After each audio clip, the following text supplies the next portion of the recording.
എറണാകുളം കോതമംഗലത്ത് രണ്ടാനമ്മ ശ്വാസം മുട്ടിച്ചു കൊന്ന 6 വയസ്സുകാരി മുസ്കാന്റെ സംസ്കാരം ഇന്ന് നടക്കും. നെല്ലിമറ്റം ജുമാ മസ്ജിദിലാണ് സംസ്കാര ചടങ്ങുകൾ. 5 ദിവസത്തെ പോലീസ് കസ്റ്റഡിയിൽ വിട്ട രണ്ടാനമ്മ അനീഷയെ വിശദമായി പോലീസ് ചോദ്യം ചെയ്യും. മന്ത്രവാദ സാധ്യതയും പോലീസ് പരിശോധിക്കുന്നുണ്ട്. നവമി ദിനേശ് നൽകും വിവരങ്ങൾ. നവമി, നമ്മൾ ഏറെ വേദനിപ്പിച്ചൊരു വാർത്തയായിരുന്നു ഈ 6 വയസ്സുകാരിയുടെ കൊലപാതകമെന്നുള്ളത്. എന്തായാലും ഇന്ന് ആ കുഞ്ഞിന്റെ സംസ്കാരം നടക്കുമെന്ന് മനസ്സിലാക്കുന്നു. എപ്പോഴത്തേക്കാണ് സംസ്കാരം?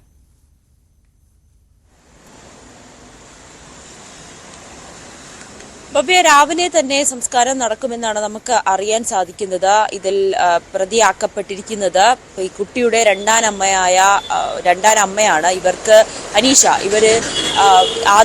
ഇവരുടെ അതായത് ഈ മരിച്ച കുട്ടിയുടെ അമ്മ, അവരുടെ അമ്മയും ഈ ഭർത്താവും തമ്മിൽ വീണ്ടും ഒന്നിക്കുമോ, അല്ലെങ്കിൽ ഈ കുട്ടി അവരുടെ ജീവിതത്തിന് തടസ്സമാകുമോ, അങ്ങനെ നിരവധി ചിന്തകളാണ് ഈ 6 വയസ്സുകാരിയെ കൊല്ലാനായി ഈ രണ്ടാനമ്മയെ പ്രേരിപ്പിച്ചത്. തുടക്കത്തിൽ ഈ കുട്ടിയെ വീട്ടിൽ മരിച്ച നിലയിലാണ് കണ്ടെത്തിയത്. പിന്നീട് അസ്വാഭാവികമായിട്ടുണ്ടെന്ന് നാട്ടുകാരും കൗൺസിലറും അടക്കം പോലീസിനെ അറിയിച്ചതിനെ തുടർന്നാണ് പോലീസ് വിശദമായൊരു പോസ്റ്റ്മോർട്ടത്തിനായി കളമശ്ശേരി മെഡിക്കൽ കോളേജിലേക്ക് മൃതദേഹം അയക്കുകയും പോസ്റ്റ്മോർട്ടം റിപ്പോർട്ടിലാണ് ശ്വാസം മുട്ടിച്ചാണ് കുഞ്ഞിനെ കൊലപ്പെടുത്തിയതെന്ന് കണ്ടെത്തുകയും ചെയ്തത്.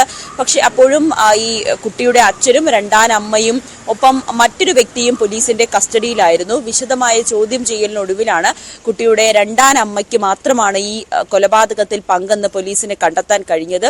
ഇന്നലെ ആലുവ റൂറൽ SP വൈഭവ് സക്സേന മാധ്യമങ്ങളെ കണ്ടിരുന്നു. അദ്ദേഹം പറഞ്ഞത് ഈ കുട്ടിയുടെ രണ്ടാനമ്മ, അതായത് ഈ പിടിയിലായ യുവതി, അവർക്ക് ഈ മാനസികമായി ചില പ്രശ്നങ്ങളുണ്ട്. ഇവർ മന്ത്രവാദത്തിനൊക്കെ വലിയ അടിമയാണ്. ഇവർ നിരന്തരം മന്ത്രവാദത്തിനായി പോകുകയും അങ്ങനെ ചില ഒരു സാഹചര്യമുള്ള ഒരു മാനസികമായിട്ടൊക്കെ കുറച്ച് ബുദ്ധിമുട്ടുകളുള്ള ഒരു യുവതിയാണെന്ന് കൂടി പോലീസ് പറയുന്നുണ്ട്. അങ്ങനെയാണെങ്കിൽ ഈ മന്ത്രവാദത്തിന് ഈ കുട്ടിയുടെ കൊലപാതകവുമായി ബന്ധപ്പെട്ട് എന്തെങ്കിലും പങ്കുണ്ടോ?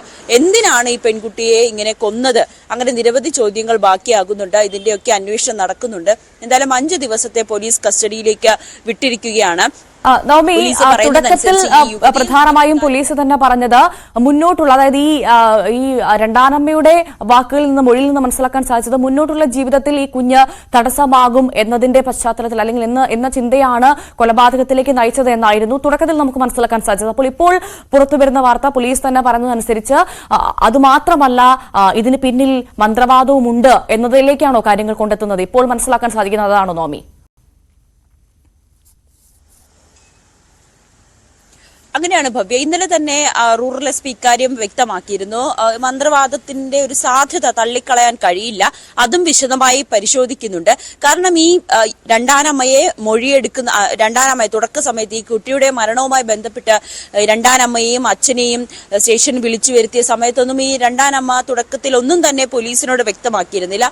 അടുത്ത മുറിയിൽ അനിയത്തിയോടൊപ്പം കിടന്നുറങ്ങുകയായിരുന്നു. രാവിലെ എഴുന്നേറ്റപ്പോഴാണ് മരിച്ച നിലയിൽ കണ്ടെത്തിയത് എന്ന മൊഴിയിൽ തന്നെ ഉറച്ചു നിൽക്കുകയായിരുന്നു. പക്ഷെ പിന്നീട് ഈ ശ്വാസം മുട്ടിച്ച് കൊലപ്പെടുത്തി എന്ന റിപ്പോർട്ട് വന്നതിന് ശേഷമാണ് പോലീസ് നിരന്തരം ഇവരെ ചോദ്യം ചെയ്യുകയും ഭർത്താവിൽ നിന്നും ഇവർക്ക് മന്ത്രവാദവുമായി ബന്ധപ്പെട്ട് ചില പങ്കുകളുണ്ട്, അല്ലെങ്കിൽ ഈ മന്ത്രവാദത്തിലൊക്കെ വലിയ താല്പര്യമുള്ള ഒരു യുവതിയായിരുന്നു തന്റെ ഭാര്യ എന്ന ഈ ഭർത്താവ് വെളിപ്പെടുത്തുന്ന ഒരു സാഹചര്യം ഉണ്ടായിരുന്നു. ഇതിനെ തുടർന്നാണ് പോലീസ് ഒരു മന്ത്രവാദം ചെയ്യുന്ന ഒരു വ്യക്തിയെ കൊണ്ടുവന്നാണ് ഈ രണ്ടാനമ്മയെ കാര്യങ്ങളിൽ നിന്നും ഈ മൊഴി പുറത്തേക്ക് വന്നത്. അതിൽ ഇവർ കൃത്യമായി ആ മൊഴിയിൽ പറയുന്നുണ്ട്, മകളെ രാത്രി കിടന്നുറങ്ങിയപ്പോൾ ശ്വാസം മുട്ടിച്ച് കൊലപ്പെടുത്തിയതാണ്.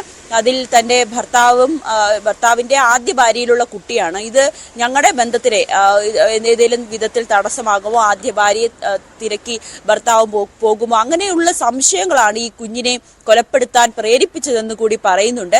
പക്ഷെ അപ്പോഴും ഈ മന്ത്രവാദത്തിന്റെ സാധ്യത കൂടി പോലീസ് തള്ളുന്നില്ല. ഇവർ മന്ത്രവാദത്തിനായി പോകുന്ന ഒരു യുവാവിനെ കൂടി കേന്ദ്രീകരിച്ച് പോലീസിന്റെ അന്വേഷണം നടക്കുന്നുണ്ട്. അയാളെ കസ്റ്റഡിയിലെടുത്ത് വിശദമായി ചോദ്യം ചെയ്ത് വിട്ടയക്കുന്ന സാഹചര്യമാണ്. പക്ഷെ അപ്പോഴും അയാളും ഇപ്പോൾ പോലീസിന്റെ നിരീക്ഷണത്തിൽ തന്നെയാണ്. ഇയാളുടെ പ്രേരണയിലാണോ ഈ യുവതി ഇങ്ങനെ ചെയ്തതെന്നും അതോ മറ്റെന്തെങ്കിലും കാരണം ഇതിന് പിന്നിലുണ്ടോ എന്നതുകൂടി ഇപ്പോൾ പോലീസ് പരിശോധിച്ചുകൊണ്ടിരിക്കുകയാണ്. ഭവ്യ. ശരി, നവമി ദിനേശാണ് വിശദവിവരങ്ങൾ നൽകിയത്.